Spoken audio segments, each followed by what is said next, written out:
안녕하세요. 삼성서울병원 유튜브 구독자 여러분들의 건강 MC 김호수입니다. 반갑습니다. 자, 아직 돌도 지나지 않은 우리 아이의 볼과 팔, 다리에 붉은 발진이 나타나고 아이가 자꾸만 빨갛게 일어난 부위를 긁는다면 부모님들의 마음에 아마 덜컥 내려앉으실 겁니다.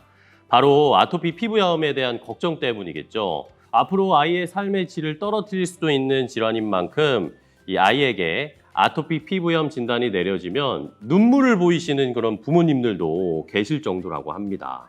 그래서 이번 시간에는 아토피 피부염의 정의부터 진단 방법, 발생 원인까지 교수님을 모시고 자세하게 이야기 나눠보도록 하겠습니다. 교수님 안녕하세요. 안녕하세요. 삼성서울병원 소아청소년과 김지연입니다. 자, 교수님과 오늘 이야기를 나눠볼 텐데 제가 오늘 주제를 듣고 좀 곰곰이 생각을 해봤습니다. 그랬더니 주변에 이 아토피 피부염으로 고생을 하시는 분들, 또 아이들이 정말 많은 것 같아요. 유모차를 타고 외출한 아이들 중에도 이렇게 얼굴이 빨갛게 좀 보이는 아이들도 자주 볼 수가 있고요. 이런 것들이 거의 뭐 아토피 피부염이라고 보면 될까요? 네, 시기상으로 돌 전 아기 얼굴이 빨갛고 거칠고 가려워서 비벼댄다면 아토피 피부염일 가능성이 높을 것 같습니다. 그렇군요. 김호수 아나운서님이 말씀하신 것처럼 아이에게 아토피 피부염이 있다고 진단하면 일단 부모님은 마음이 내려앉고 겁부터 내는 경우가 많습니다. 저도 아이가 어렸을 때 아토피 피부염을 보이면서 비슷한 심정을 경험하기도 했고요. 교수님 자녀분도 아토피 피부염이었어요? 네. 정말 속상하셨겠어요. 네, 그래서 가려움을 호소하는 아이와 함께 괴로워하는 부모님의 심정을 제가 누구보다 잘 알고 있습니다. 그래서 오늘은 더욱 아토피 피부염 아이들의 부모님들께 도움이 되는 정보들을 많이 알려드리고 싶습니다. 우선 돌전 아이에게 가장 흔하게 아토피 피부염이 나타나는 곳은 뺨과 배, 팔, 그리고 다리에 펴지는 부위입니다. 흔히 태열이나 습진이라고 부르기도 하는데요. 주로 건조하고 붉은 발진이 나타나는데 아이가 자라면서 피부가 두꺼워지는 만성병변이 함께 나타납니다. 목이나 팔 그리고 다리에 접히는 부위에 많이 생기고요. 심하면 진물이 나타나기도 하죠. 두 돌 전에 아토피 피부염 유병률이 한 20%까지도 되니까 출생하는 아이들 중 약 4명에서 5명 중에 1명은 피부 증상을 경험하고 또 그만큼 우리 주변의 아이들에게서 많이 볼 수 있는 만성 피부 질환입니다. 생각보다 정말 많은 아이들이 아토피 피부염으로 고생을 하고 있는데요. 자, 그런데 교수님의 설명을 듣다 보니까 아토피 피부염의 증상이 이 알레르기 증상이랑 좀 비슷해 보여요. 이걸 어떻게 구분해야 될까요? 네, 많은 분들이 알레르기를 피부 발진과 같다고 혼동을 합니다. 네네. 피부에 오돌토돌 뭔가 났을 때 알레르기가 생겼다고 표현하는 경우도 많고요. 하지만 두드러기가 나거나 피부가 빨개졌다고 모두 알레르기는 아닙니다. 아토피 피부염이 있다고 해서 또 모두 알레르기를 가지고 있는 것도 아니고요. 먼저 알레르기 어원을 한번 살펴볼까 하는데요. 알레르기는 이 다르다와 작동하다라는 두 단어가 합쳐진 말입니다. 일반 사람들하고는 다르게 아주 예민하게 작동한다는 것이죠. 그래서 가끔 부모님들이 우스갯소리로 우리 아들은 책만 봐도 알레르기가 나는 것 같아 이렇게 말씀하실 때가 있는데 이때 쓰이는 의미와 얼핏 비슷하기도 합니다. 자, 이전에 교수님과 함께 이 식품 알레르기 편을 함께 촬영을 했었을 때 이 알레르기에 대한 지식을 제법 쌓았다, 알았다라고 생각을 했는데 이 어원은 재밌네요. 처음 알았습니다. 다르게 작동한다. 이렇게 보니까 굉장히 간단 명료하게 좀 이해가 잘 되는데요. 네, 종종 짧아 보이는 단어 속에 정답이 숨겨져 있을 때도 있죠. 본론으로 돌아가자면 나이가 어릴 때는 아토피 피부염의 형태로 알레르기가 나오는 경우가 있기도 하기 때문에 피부 모양만 보고 어떤 음식이나 진먼지 진드기 알레르기가 있는 것인지 완벽하게 구별하기는 어렵습니다. 그래서 정확하게 확인하기 위해서는 혈액 검사와 같은 알레르기 검사가 필요한 경우가 많습니다. 그렇군요. 자, 그런데 어떤 질환이든 정확히 진단하는 게 중요할 것 같은데요. 아토피 피부염은 어떻게 그러면 진단을 하나요? 알레르기 진단과 같이 또 혈액 검사를 통해서 할 수 있는 건가요? 안타깝게도 아토피 피부염은 이런 한두 가지 검사로 진단할 수 있는 병이 아닙니다. 특징적인 피부 증상의 위치와 모양, 그리고 병의 경과라든지 알레르기 가족력을 바탕으로 진단을 내려야 합니다. 다만 예외적으로 아주 특징적인 증상이 흔한 부위에 나타난 상태로 진료실에서 만나는 경우가 있는데요. 이때는 경험 있는 의사가 눈으로 한번 쓱 보고 진단이 가능한 경우도 있습니다. 그러면 아토피 피부염의 아주 특징적인 증상이라고 한다면은 많은 분들이 생각하시는 가려움증? 네, 맞습니다. 가장 특징적인 증상이자 아이들과 부모님을 정말 힘들게 하는 증상이기도 합니다. 그렇죠. 네, 어른들도 모기에 한 군데만 물려도 내내 신경 쓰이고 잠도 못 자고 힘들잖아요. 그렇죠. 아토피 피부염이 심한 아이들은 밤새 긁어서 이불이 피범벅이 되기도 하고 밤낮으로 가려운 증상이 이어지면 그 고생을 이루다 말할 수가 없죠. 덩달아서 그 모습을 지켜봐야 하는 부모님의 마음도 마찬가지고요.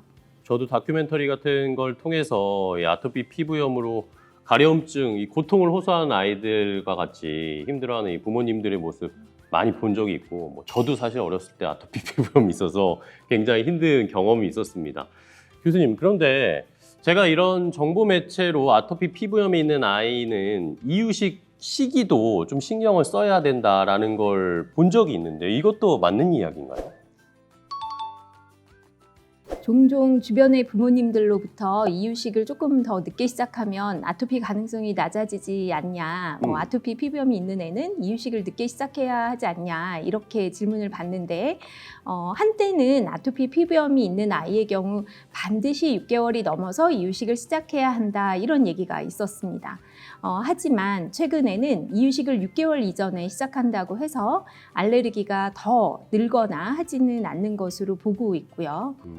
그러면 이유식을 시작하기에 적절한 시기는 언제인가요? 아이가 4개월에서 5개월까지는 모유나 분유만으로 필요한 영양을 충분히 공급받을 수 있지만 그 이후에는 이유식을 통해서 영양을 보충해야 합니다. 그건 아기 피부가 좋지 않거나 가족 중에 알레르기 환자가 있는 경우라도 마찬가지예요. 보통 4개월에서 5개월경이 되면 아이의 허리가 우리가 받쳐주면 스스로 앉을 수 있고 또 작은 숟가락으로 넣어주는 이유식도 잘 받아 먹을 수 있습니다. 이렇게 아이가 준비가 되었는데 이유식을 진행하지 않고 시기를 늦춘다면 오히려 나중에 알레르기가 더 많이 생긴다는 연구 결과가 있습니다. 또 씹고 삼키는 훈련이 늦어져서 이유식 진행에 어려움이 생기고 이런 식습관 형성에도 문제가 생길 수 있습니다. 그렇기 때문에 부모님들께서는 적절한 시기에 이유식을 시작할 수 있도록 해주셔야 합니다. 저를 포함해서 또 아직까지 아토피 피부염이 있으면 이유식을 늦게 시작해야 된다 이렇게 알고 계신 분이 계신다면은 이번 기회에는 좀 정보를 업데이트를 하셔야 되겠습니다. 자, 교수님, 그러면 이유식을 늦게 시작하는 게 안 된다면 조금 빨리 시작하는 건 어떨까요? 빨리 이유식을 시작하는 것이 도움이 된다는 소수의 연구 결과가 있기는 합니다. 그래요? 네. 하지만 너무 빠른 이유식 시작이 아이에게 도움이 된다는 근거는 아직 충분하지 않기 때문에 3개월에서 4개월 이전의 이유식 시작은 추천하지 않습니다. 또한 생후 초기에는 장벽이 미숙해서 새로운 음식에 노출되면 알레르기를 일으킬 가능성이 있고 또 이렇게 빨리 이유식을 시작하면 비만과 연관이 된다는 보고도 있기 때문에 충분한 주의가 필요합니다. 우리 아이가 아토피 피부염을 앓고 있다고 너무 조급해하지 마시고 또 아이가 준비됐을 때 차근차근 시작을 해주는 게 좋을 것 같습니다. 자, 교수님, 이렇게 아이는 물론이고 또 이 아이의 부모님들까지 고생시키는 이 아토피 피부염, 저도 너무 궁금했고 어렸을 때 왜 도대체 내가 이렇게 힘든 건가라는 고민도 많았는데 도대체 왜 생기는 겁니까? 우선 아토피 피부염의 정의부터 말씀드리겠습니다. 네. 아토피 피부염은 면역학적 이상과 피부장벽 기능 이상으로 피부에 알레르기 염증이 일어나는 질환을 말하는데요. 면역학적 이상, 피부장벽 기능 이상 모두 어려운 용어처럼 들리지만 네. 사실 알고 보면 쉬운 개념입니다. 면역학적 이상이란 피부나 우리 면역 시스템에 반응을 보이지 않아야 하는 물질에 대해서 이상 반응을 나타내고 그래서 피부에 염증이 생기게 되는 것입니다. 피부장벽 기능 이상은 피부의 보호 기능에 문제가 생겨서 외부 물질이 피부에 잘 침입할 수 있고 피부 안에 있는 습기가 과도하게 빠져나가는 상태가 되는 것을 말하고요. 즉 아토피 피부염 환자의 경우에는 지질, 장벽 단백질과 같은 중요한 성분이 줄어들면서 피부를 보호하는 벽이 무너지게 되고 또 점점 더 심해지면 피부 장벽이 망가져서 외부로부터 나쁜 균과 알레르기 물질이 쉽게 피부 안으로 들어오게 되는 겁니다. 그런 물질들에 대해서 아이들의 피부가 이상 반응을 일으키게 되는 거군요. 자, 그러면 이렇게 아이가 아토피 피부염에 취약해지는 것에는 어떤 요인들이 영향을 주는 걸까요? 아무래도 이 부모님의 유전 이런 것도 영향이 있지 않을까 싶은데요. 네, 있습니다. 알레르기가 있는 부모에게서 태어난 아이들이 그렇지 않은 아이들보다 아토피 피부염이 나타날 위험이 약 3배까지도 높은 것으로 알려져 있는데요. 특히 엄마의 알레르기 성향이 아빠보다 더 많은 영향을 주게 됩니다. 내가 알레르기로 고생을 했는데 만약에 내 아이까지 아토피 피부염으로 힘들어하면 그게 더 힘들 것 같습니다. 자, 하지만 교수님, 아무리 유전적인 요인이 많은 영향을 준다고 하더라도 예전보다 아토피 피부염이 더 많아진 것 같아요. 문제가 더 되는 것 같은데요. 네, 아토피 피부염은 유전적 요인만이 아니라 환경에도 영향을 받기 때문인데요. 몇십 년 사이에 한국의 유전적인 부분은 크게 바뀌지 않았지만 환경적인 변화는 아주 컸으니까요. 그렇죠. 환경적인 변화라고 하면은 아무래도 뭐 미세먼지 이런 걸까요? 네, 가장 대표적인 것이 말씀하신 미세먼지와 같은 대기 오염입니다. 네. 그 외에도 다양한 환경 요인이 존재하는데요. 식습관이나 온도, 습도, 여러 가지 소재의 옷, 담배 연기나 침과 같은 자극 물질도 아이들의 아토피 피부염에 영향을 줄 수 있습니다. 괜히 뭐 아이들용으로 나온 제품들이 뭐 순하고 자극 없는 성분들로 이루어진 게 아닌 것 같습니다. 자, 교수님, 그럼 궁금한 게 또 하나가 있어요. 혹시 내 아이가 아토피 피부염이 생겼다. 그러면 이 아토피를 평생 안고 가야 되는 건지 이것도 궁금합니다. 아니요. 꼭 그렇진 않습니다. 오. 아토피 피부염은 만성 질환이지 불치병은 아니기 때문에 포기하지 않고 꾸준히 관리해주면 완치될 수도 있습니다. 아토피 피부염은 생후 100일 전후에 많이 생기고 만 1살에서 2살까지 점점 더 심해지면서 반복될 수가 있는데요. 이 시기에는 치료를 하더라도 증상이 계속 나타날 수 있기 때문에 부모님이 포기하지 말고 꾸준히 관리하는 것이 중요합니다. 특히 어릴 때 주로 생기는 아토피 피부염은 경과가 좀 좋은 편이에요.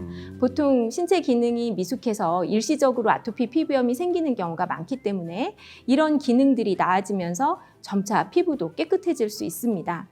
실제로 국내 연구에서 돌전에 생긴 아토피 피부염이 약 70% 정도는 깨끗이 완치되었다는 걸 확인하기도 했습니다. 그러니까 피부 증상이 아무리 심해도 희망을 잃지 않고 적극적으로 관리를 잘하는 것이 아주 중요합니다. 그렇습니다. 저도 다 나왔습니다. 그러니까 여러분들도 희망을 가지시고. 자, 이렇게 교수님의 설명을 듣다 보니까 벌써 마무리할 시간이 됐습니다. 아쉽지만 또 남은 이야기, 더 궁금한 것들은 다음 시간에 이어서 이야기를 해보도록 할게요. 자, 교수님, 다음 시간에는 아토피 피부염의 어떤 부분을 좀 설명해 주실 거예요? 네, 오늘은 아토피 피부염의 정의부터 발생 원인 등에 대해서 말씀드렸다면 다음 건강인사이드에서는 그 치료법과 음식 제한 여부, 그리고 많이들 시행하시는 민간요법 등 보다 심층적인 부분에 대해서 알려드릴까 합니다. 알겠습니다. 아토피 피부염 하나의 부모님들께서 귀가 번쩍 뜨이는 시간이 되실 것 같습니다. 그러면은 오늘 이 시간은 여기서 마무리하도록 하겠습니다. 자, 그러면 삼성서울병원 유튜브 구독자 여러분들이 모두 건강해지는 그날까지 건강 인사이드!